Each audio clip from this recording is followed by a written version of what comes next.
আসসালামু আলাইকুম রহমতুল্লাহ। এখন 21 থেকে 30 পর্যন্ত হাদিস অর্থসহ বলবে প্রথম শ্রেণীর ছাত্রী মোসাম্মদ আকিফা ইসলাম। আসসালামু আলাইকুম ওয়া রাহমাতুল্লাহি ওয়া বারাকাতুহু।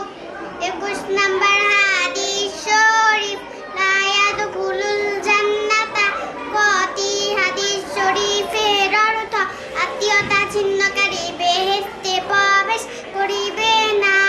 22 নম্বর হাদিস শরীফ, আজ-জুলুমু জুলুমাতুন ইয়াউমাল কিয়ামা।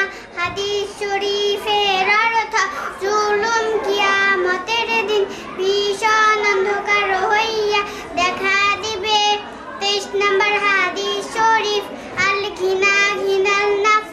হাদিস শরীফের অর্থ প্রকৃত ধনী হইল আত্মার ধনী। 24 নম্বর